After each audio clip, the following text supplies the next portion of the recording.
Hello everyone, good morning, welcome back and let's go to see us today cell cycle और cell division. आज फिर हम क्या देखने वाले हैं, सेल साइकिल और सेल डिवीजन देखने वाले हैं। हमने इंट्रोडक्शन शुरू कर दिया था, मैंने पिछले लेक्चर में आपको सेल साइकिल सेल डिवीजन के बारे में बताया था। कुछ फेजेस बताए थे, सेल साइकिल बताई थी, सेल ड्यूरेशन के बारे में मैंने बताया था। बहुत ही इंटरेस्टिंग टॉपिक है और ये पहले 9th क्लास में हुआ करता था ये चैप्टर, लेकिन अब एनसीईआरटी बुक में ये नहीं है, चेंज कर दिया गया है कोर्स। और शायद आप फर्स्ट टाइम पढ़ रहे होंगे सेल डिवीजन के बारे में। एक नॉर्मल आप जानते हैं सेल डिवीजन के थ्रू क्या होता है, मतलब सेल डिवाइड होती है, ये तो आप अच्छी तरह जानते हैं। साथ ही सेल डिवीजन पे एक सेल्स की साइकिल चलती है और जो न्यूली बॉर्न सेल होती है या न्यू सेल जो फॉर्म होती है वो उसकी एक पूरी साइकिल चलती है और डिफरेंट उसकी synthesis phase, pre synthesis, post synthesis और ये सब फेज से होते हुए वो मैच्योर होती है और फाइनली वो डिवाइड होती है, डिवीजन फेज में एंटर करती है। ठीक है, मैंने लास्ट क्लास में आपको सेल डिवीजन के टाइप्स बताए थे। There are 3 kinds of cell division. What are this, है ना, टाइप्स ऑफ सेल डिवीजन। हम देखते हैं फिर से एक बार, types of cell division. Cell division के कुछ हमने टाइप्स देखे थे। There are 3 types of cell division. 3 types of cell division. First मैंने बताया था अमाइटोसिस, अमाइटोसिस के बारे में बताया था। सेकेंड मैंने बताया था mitosis, mitosis cell division. Third मैंने बताया था मियोसिस सेल डिवीजन। ठीक है, so there are 3 types of cell division found in organism। देखते हैं इसमें प्लांट और एनिमल दोनों में होता है सेल डिवीजन। चलिए देखते हैं अमाइटोसिस सेल डिवीजन में क्या होता है। तो amitosis cell division mainly found in lower organism, specially algae, fungi. Yeast में जो बडिंग मेथड होती है ना, उसमें भी हमने देखा है। तो अमाइटोसिस में एक्चुअल में होता क्या है, सेल डिवाइड होती है, सिंपली इसमें डिवीजन होता है। बाकी सब पेजेस से बिल्कुल सिंपल डिवीजन होता है। सपोज एक हम सेल लेते हैं और उस सेल में हम सेल डिवीजन देखेंगे। चलिए देखते हैं, चौक ले लेता हूँ कुछ कलरफुल। सपोज ये एक सेल है,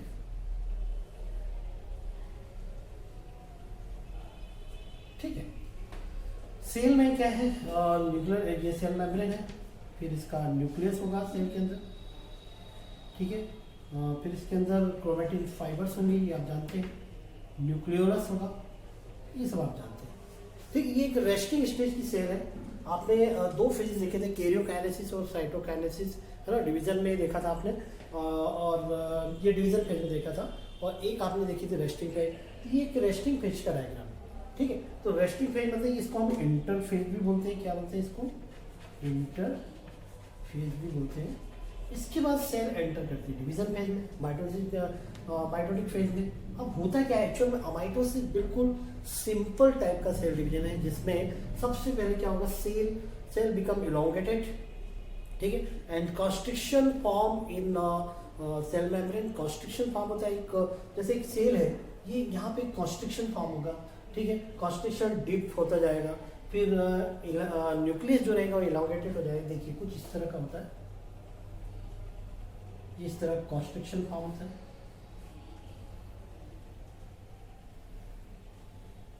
ठीक, ये इस तरह। अब न्यूक्लियस है भी सेंटर में, न्यूक्लियस इलोंगेटेड हो जाएगा इस तरह। न्यूक्लियस के अंदर क्या है, क्रोमेटिन फाइबर है, ये भी इस तरह से हो जाएगी, ठीक है, न्यूक्लियोलस।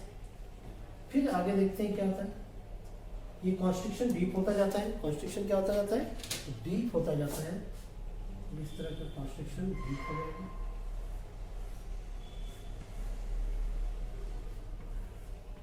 कॉन्स्ट्रिक्शन डीप होता जाएगा और ये इलोंगेटेड हो जाएगा न्यूक्लियस, ठीक, क्रोमेटिन फाइबर, ठीक है, सेल न्यूक्लियोलस, इस तरह से, ठीक है।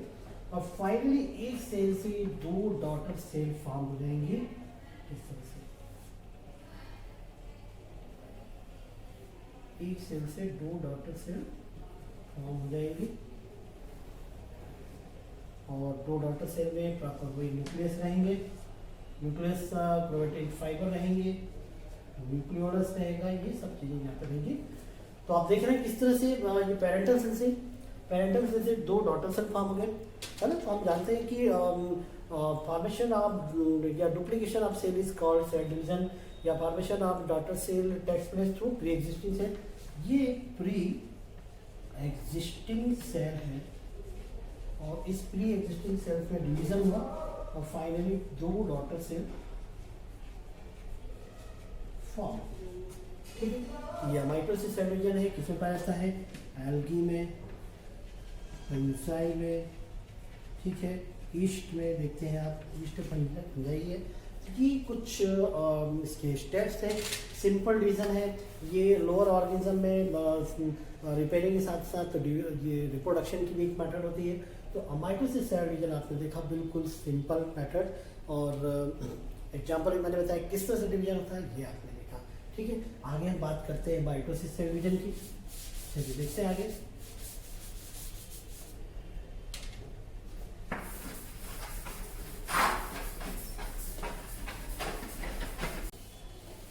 नेक्स्ट हम बात करेंगे माइटोसिस सेल डिवीजन की, ठीक है। तो माइटोसिस सेल डिवीजन क्या होता है ये हम देखते हैं। सेकंड हम देखेंगे mitosis cell division.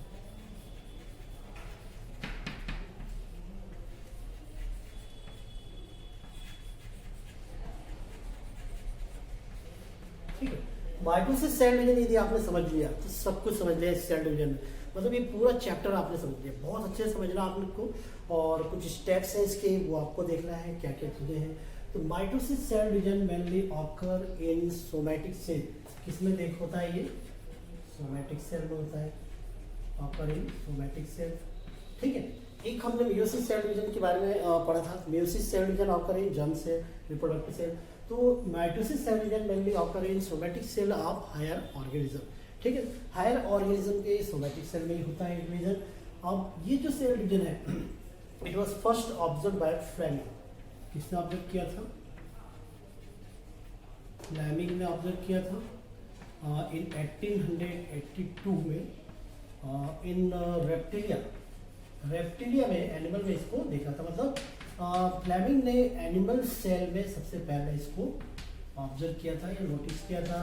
But detail study was done by baler. Baler करके एक साइंटिस्ट थे, बेलर, इन्होंने 1920 में इसके बारे में डिटेल में इसके बारे में बताया था, ठीक है। तो मतलब एनिमल सेल में फ्लेमिंग ने देखा था, और प्लांट सेल में स्ट्रासबर्गर ने देखा था, ये आप याद रखिएगा।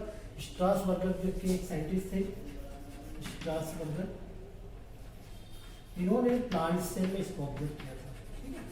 प्लांट सेल ये आपको याद रखना था। फ्लेमिंग ने एनिमल सेल में डिस्कवर किया था cell division, mitosis cell division, और बेलर ने एनिमल सेल में। अब इसके कुछ स्टेप्स देखेंगे आप। तो नॉर्मली 2 स्टेप जो होते हैं, 2 स्टेप्स वो आप जानते हैं कौन कौन से। एक होता है कैरियोकाइनेसिस, ठीक है, कैरियोकाइनेसिस, और एक होता है बी साइटोकाइनेसिस। कैरियोकाइनेसिस हम जानते हैं डिवीजन ऑफ न्यूक्लियस, और साइटोकाइनेसिस मतलब साइटोप्लाज्म का डिवीजन, जो अभी आपने माइटोसिस सेल डिवीजन में भी देखा था, ठीक है। तो कैरियोकाइनेसिस में न्यूक्लियस का डिवीजन होगा, साइटोकाइनेसिस में साइटोप्लाज्म का डिवीजन। पूरा जो प्रोसेस है इसमें कुछ फेजेस होते हैं। There are 4 phases involve in cell division, ठीक है। मेनली जो सेल डिवीजन होता है उनमें 4 फेजेस होते हैं। क्या क्या होते हैं? What are this? फर्स्ट होता है प्रोफेज, ये डिवीजन पेज की बात कर रहा हूँ, है ना। डिवीजन में ये 4 page, prophase, second metaphase, second क्या होता है? मेटाफेज। थर्ड होता है एनाफेज, और फोर्थ होता है टेलोफेज। फोर्थ क्या होता है? टेलोफेज। ये कुछ फेजेस है। प्रोफेज, प्रो मतलब होता है फर्स्ट, फेज मतलब स्टेज, मेटा मतलब बिटवीन, बीच की अवस्था, सेंटर स्टेज होती है। एना मतलब होता है आफ्टर। प्रो मतलब क्या होता है? फर्स्ट।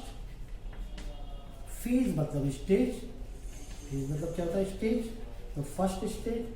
मेटा मतलब होता है बिटवीन, बिटवीन, और फेज मतलब स्टेज। एना मतलब होता है आफ्टर, एना मतलब क्या होता है? आफ्टर। और टेलो मतलब होता है एंड, टेलो का मतलब क्या होता है? टेलो का मतलब होता है एंड।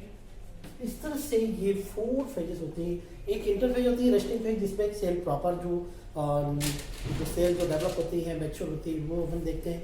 तो उसमें जो डिवीजन होता है वो इस तरह के प्रोफेज, मेटाफेज, एनाफेज, टेलोफेज में होता है। ये हम अब देखते हैं, डिटेल में देखेंगे इनके बारे में, प्रोफेज में क्या होता है, मेटाफेज में क्या होता है। ठीक है,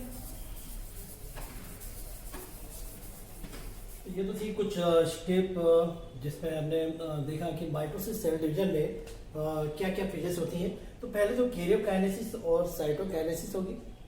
उसके बाद जब डिवीजन फेज एंटर होती है, तो डिवीजन फेज में जैसे ही सेल एंटर होगी तो प्रोफेज, मेटाफेज, एनाफेज, टेलोफेज, ये कुछ फेजेस होंगी। प्रोफेज का मैंने मतलब बताया, प्रो मतलब फर्स्ट, मेटा मतलब बिटवीन, एना मतलब आफ्टर, एंड टीलो मतलब एंड फेज। ठीक है, अब इनको वन बाय वन करके हम देखते हैं कि किस तरह से प्रोसेस होती है।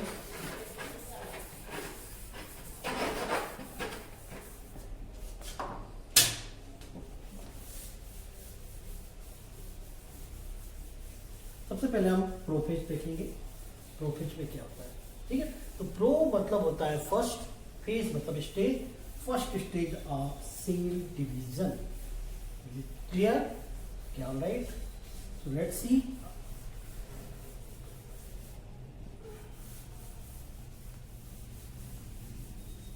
देखते हैं हम प्रोफेज, फर्स्ट स्टेज प्रोफेज, है ना। तो प्रो मतलब मैंने बताया ग्रीक वर्ड के according, pro means first and phase means stage, phases means stage, first stage of cell. ठीक है, अब इसमें होता क्या है, तो पहले तो हम एक इंटरफेज का एक न्यूक्लियस का डायग्राम बनाएंगे। देखिए जरा किस तरह का रहता है।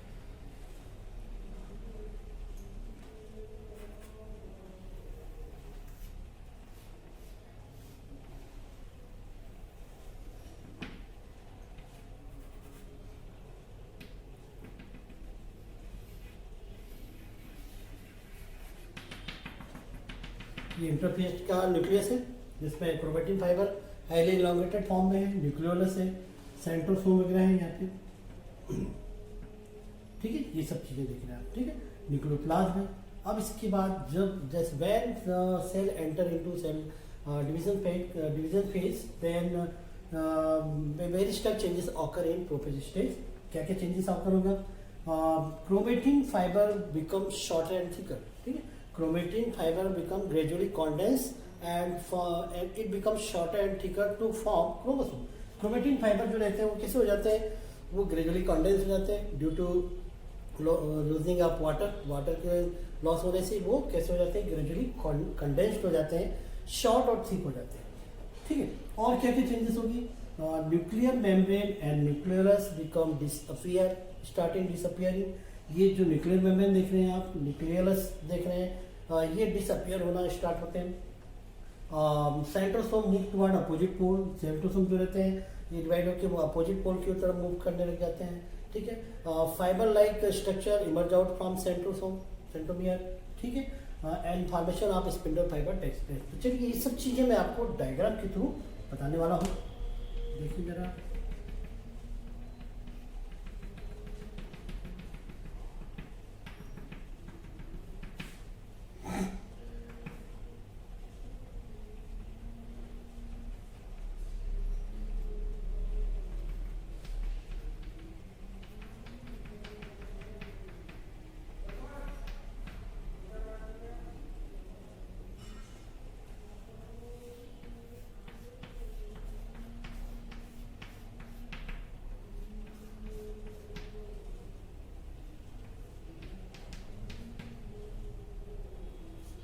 ठीक है, तो देखिए क्या क्या चेंजेस हो रहा है यहाँ पे, मैं नोट डाउन कर देता हूँ। तो ये फर्स्ट में chromatin fibre become, chromatin fibre gradually condensed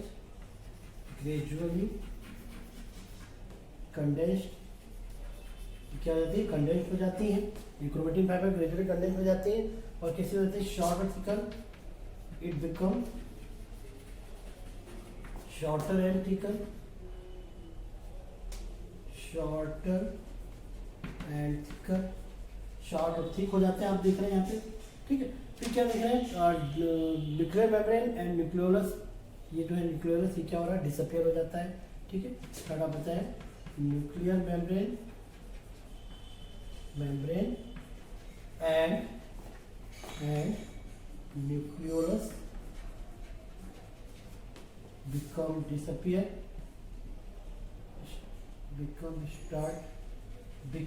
start to disappearing। ठीक है, डिसअपियरिंग होना शुरू हो जाते हैं। आप देख रहे हैं ये न्यूक्लियर मेम्ब्रेन है, ये न्यूक्लियोलस जो यहाँ पे लिख रहा था क्लियर, ये डिसअपियर होना शुरू हो जाता है। ठीक है, क्रोमेटिन फाइबर जो हाईली इलॉन्गेटेड है, शॉर्ट थिक हो जाते हैं। ठीक है, centrosome move toward opposite pole, ये सेंट्रोसोम, ये क्या है, centrosome move toward opposite pole and various types of fibre like structure emerge out from centrosome. ये दिख रहे हैं आप, फाइबर लाइक स्ट्रक्चर इससे दिख रहे हैं। So it centromere appear like star. ठीक है, स्टार लाइक अपीयर होने लग जाते हैं। इन रेस को एस्ट्रल रेस भी बोलते हैं। ठीक है, ये एस्ट्रल रेस देख रहे हैं आप, एस्ट्रल रेस, ये स्टार लाइक दिखने लग जाता है। ठीक है, तो ये इस तरह के कुछ चेंजेस यहाँ पे आप देख रहे हैं। ठीक है, आप फोर्थ पॉइंट आप बता सकते हैं, centrosome move toward opposite pole. ठीक है, from centrosome various types of fibre like structure emerge out. ये आप देख रहे हैं, ये जैसे सेंट्रोसोम इस तरह से फाइबर लाइक स्ट्रक्चर इससे निकलने लग जाते हैं। इनको बोलते हैं एस्ट्रल रेस। क्या बोलते हैं इनको, astral rays. And centromere appear look like star. ये स्टार के समान दिख रहा है आपको, स्टार लाइक स्ट्रक्चर। ये सब चेंजेस यहाँ पे देखने को मिलते हैं। तो प्रोफेज आप बहुत ध्यान से सुनिए क्या क्या चेंजेस हो रहा है इस स्ट्रक्चर को आप देखें। पहला तो ये chromatin fibre become gradually condense और शॉर्ट और थिक हो जाते हैं। क्रोमेटिन फाइबर जो रहते हैं वो ग्रेजुअली कंडेंस हो जाते हैं due to loosening of water के लॉस होने से, और ये कैसे हो जाते हैं, शॉर्ट और थिक हो जाते हैं। ये तो क्रोमेटिन फाइबर का था। फिर न्यूक्लियर मेम्ब्रेन और न्यूक्लियोलस कैसे हो जाते हैं, डिसअपियर होना स्टार्ट हो जाती है। आप देख रहे हैं डिसअपियर होना स्टार्ट हो गए। फिर centrosome move toward opposite pole की तरफ चले जाते हैं। ठीक है, from centrosome fibre like structure emerge out. ये फाइबर लाइक स्ट्रक्चर आप देख रहे हैं निकल रहे हैं, जिनको एस्ट्रल रेस बोलते हैं। फिर और क्या चेंजेस होता है, formation of spindle fibre also takes place. Spindle fibre का फॉर्मेशन स्टार्ट हो जाता है, और इस तरह से इतनी चेंजेस यहाँ पे देखने को मिलती है हमको प्रोफेज में। यहाँ तक आपको समझ में आ गया। इसके बाद हम देखते हैं नेक्स्ट क्या देखेंगे, मेटाफेज है। इसके बाद सेकेंड क्या है, मेटाफेज हम देखते हैं। मेटाफेज में क्या क्या चेंजेस होती है, तो सेकेंड हम देखते हैं मेटाफेज। चलिए सेकेंड स्टेप हम देखने वाले हैं मेटाफेज की। ठीक है, मेटाफेज में क्या क्या चेंजेस होता है वो आप देखिए। तो प्रोफेज फर्स्ट है, सेकेंड स्टेज है मेटाफेज।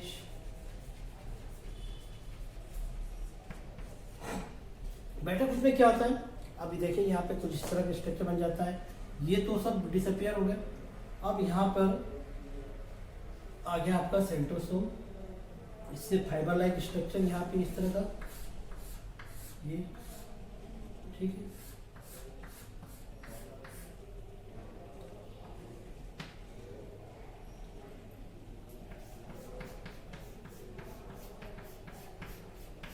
ये इस तरह का स्ट्रक्चर दिखाई देने लग जाता है। ठीक, chromosome arrange at the equator of centrosome. ये मेटाफेज में बता रहा हूँ आपको। मेटा मतलब क्या बताया मैंने, मेटा मतलब बिटवीन, मेटा मतलब क्या होता है, बिटवीन वाली स्टेज है, फेज मतलब स्टेज। तो यहाँ पे बिटवीन का मतलब ये है कि क्रोमोसोम जो रहते हैं शॉर्ट और थिक होके इक्वेटर प्लेन में बिल्कुल लाइन से अरेंज हो जाते हैं। देख रहे हैं आप क्लियर, ये क्या है, ये क्रोमोसोम है और ये इक्वेटर प्लेन में अरेंज हो गए हैं। ठीक है, formation of spindle fibre completed. ये स्पिंडल फाइबर जो आप देख रहे हैं, ये स्पिंडल फाइबर कंप्लीट हो गया। It get attach with centrosome, दोनों सेंट्रोसोम अटैच हो गए हैं। और यहाँ पर ये जो स्टेज होती है metaphase, metaphase is the most suitable phase for identifying chromosome. ये क्रोमोसोम को आइडेंटिफाई करने की सबसे सुटेबल फेज मानी जाती है। ठीक है, इसके बाद आता है एनाफेज। यहीं पे मैं आपको एनाफेज भी बता देता हूँ फटाफट, और फिर टेलोफेज। अब थर्ड स्टेज एना, एना मतलब आफ्टर, इसके बाद की स्टेज। तो मेटाफेज आपको समझ में आ गया। मेटाफेज में मतलब ये क्या होती है, मेटाफेज में क्रोमोसोम जो रहते हैं डाटर क्रोमेटिड, ये बिल्कुल सेंटर में इक्वेटर प्लेन में अरेंज हो जाते हैं। So metaphase is the most suitable phase for identifying chromosome. यहाँ पे बिल्कुल सेंटर में अरेंज हो गया है, स्पिंडल फाइबर का फॉर्मेशन कंप्लीट हो गया है और ये बेस्ट फेज मानी जाती है इसको आइडेंटिफाइंग करने की क्रोमोसोम को। ठीक है, अब एनाफेज में क्या होता है, अब ये जो क्रोमोसोम जो है ये यहाँ पे जो अटैच्ड है बीच में सेंट्रोमियर्स, तो ये क्या होता है, ये ब्रेक होते हैं, यहाँ से ब्रेक होना शुरू होते हैं और ये ब्रेक होकर दोनों अपोजिट पोल की तरफ मूव करेंगे। ठीक है, तो एना मतलब आफ्टर, बाद की फेज होती है और इसमें ये ब्रेक हो जाएंगे, कुछ इस तरह के स्ट्रक्चर बनेगा यहाँ पे एना फेज में। देखिए आप जरा,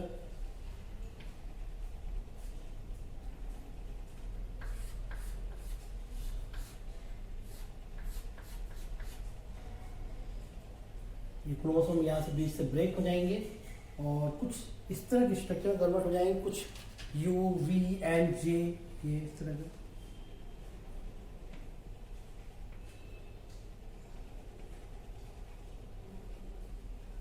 इस तरह कुछ स्ट्रक्चर और ये अपोजिट पोल की तरफ दोनों तरफ मूव करने लग जाएंगे। तो एनाफेज में बीच से ब्रेक होके अपोजिट पोल की तरफ मूव करते हैं। और टीलोफेज में क्या होता है, लास्ट फेज है टीलोफेज, फोर्थ क्या है टेलोफेज। अब टेलोफेज में क्या होगा, ये जो ब्रेक हुए थे बीच से क्रोमोसोम या क्रोमेटिड फाइबर, ये मूव होते हैं अपोजिट पोल की तरफ N J U B shape में और कहाँ चले जाते हैं, अपोजिट पोल की तरफ आ जाते हैं। यहाँ पे आ जाएंगे ये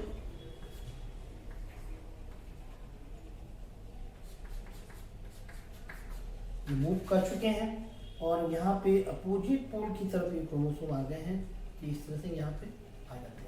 फाइनली क्या होता है, साइटोकाइनेसिस होगी और कैरियोकाइनेसिस के थ्रू पूरी जो सेल है यहाँ पे ग्रुप फॉर्म होगा और 2 सेल फॉर्म हो जाएंगी यहाँ पे। फाइनली टेलोफेज के एंड में 2 सेल का फॉर्मेशन हो जाएगा, इसमें क्रोमेटिन फाइबर, न्यूक्लियोलस, ये सब चीजें रहेंगी, है ना। और इसके पहले यहाँ पे क्या क्या चेंजेस हुई, देखिए अभी जो न्यूक्लियर मेम्ब्रेन न्यूक्लियोलस जो डिसअपियर हुए थे प्रोफेज में, अब यहाँ पे क्या हो जाएंगे, रीअपियर हो जाएंगे। क्या हो जाएंगे, ये रीअपियर हो जाएंगे और डार्टन क्रोमेटिड में ये हमको दिख रहा है क्लियर, ये न्यूक्लियर मेम्ब्रेन न्यूक्लियोलस ये सब यहाँ पे रीअपियर होना शुरू हो जाते हैं। ये सब टेलोफेज में एंड फेज में सब रीअरेंज हो जाते हैं, वापस से क्रोमोसोम जो शॉर्ट और थिक हो गए थे इलांगेटेड फॉर्म में हो जाएंगे। क्रोमोसोम कैसे हो जाएंगे, अब जो शॉर्ट और थिक हो गए थे वापस से ये इंटरफेज वाली कंडीशन पहुंच जाएंगे और फाइनली ये सेल साइटोकाइनेसिस और कैरियोकाइनेसिस के थ्रू 2 सेल में डिवाइड हो जाएंगे। ठीक है, शॉर्ट में फटाफट मैं आपको बता दूं, ये इंटरफेज का डायग्राम है जिसमें आपको nuclear membrane nucleolus chromatin fibre centrosome सब दिख रहे हैं। प्रोफेज में क्या हुआ, ये डिसअपियर हो गए, न्यूक्लियर मेम्ब्रेन न्यूक्लियोलस और क्रोमेटिन फाइबर कैसे हो गए, शॉर्ट और थिक हो गए। स्पिंडल फाइबर का फॉर्मेशन स्टार्ट हो गया, सेंट्रोसोम अपोजिट पोल की तरफ मूव कर गए, स्टार लाइक स्ट्रक्चर में दिखते हैं। मेटाफेज में सेंटर में इक्वेटर प्लेन में अरेंज हो जाते हैं क्रोमोसोम। स्पिंडल फाइबर का फॉर्मेशन कंप्लीट हो गया, सेंट्रोसोम अपोजिट पोल की तरफ। एनाफेज में ब्रेक होकर दोनों अपोजिट पोल की तरफ मूव करने लग जाते हैं और टेलोफेज में अपोजिट पोल की तरफ पहुंच जाते हैं और ये पूरी जो डिसअपियरिंग की जो कंडीशन थी न्यूक्लियर मेम्ब्रेन न्यूक्लियोलस ये सब रीअपियर हो जाते हैं और फिर फाइनली कैरियोकाइनेसिस और साइटोकाइनेसिस से सेल जो रहती है एक सेल 2 डॉटर सेल में डिवाइड हो जाती है। इस तरह से 2 डॉटर सेल का फॉर्मेशन हो गया, 2 डॉटर सेल फॉर्म हो गई और ये हो गया mitosis cell division. Mitosis cell division mainly occur in somatic cell of all multicellular organism. By this method, parental cell divide into 2 daughter cell and both daughter cell contains identical number of chromosome as their parental cell. So this type of division is known as mitosis division. इसमें daughter cell जो form होगी इसमें number of chromosome जो रहेंगे, number of chromosome in daughter cell is identical as their parental cell. जो parental cell में रहेंगे वही डॉटर सेल में रहेंगे। ठीक है, ये था माइटोसिस सेल डिवीजन, इसका इंपॉर्टेंस हीलिंग एंड बाउंड में और एक रिप्रोडक्शन की एक मेथड भी है हीलिंग और बाउंड में, किसमें दूसरे ऑर्गन में, है ना। डेवलप्ड ऑर्गेनिज्म में मल्टीसेलुलर ऑर्गेनिज्म में ये सिर्फ किसकी मेथड है, हीलिंग एंड बाउंड, ग्रोथ मतलब जो हमारी सेल डैमेज हो जाती है उनको रिपेयर करने में, उनकी ग्रोथ करने में, ग्रोथ और डेवलपमेंट में ये है। ठीक है, ये था माइटोसिस सेल डिवीजन। इसके बाद हम देखेंगे मियोसिस सेल डिवीजन। माइटोसिस हमने देख लिया था, तो मिलते हैं नेक्स्ट लेक्चर में। Okay, thank you.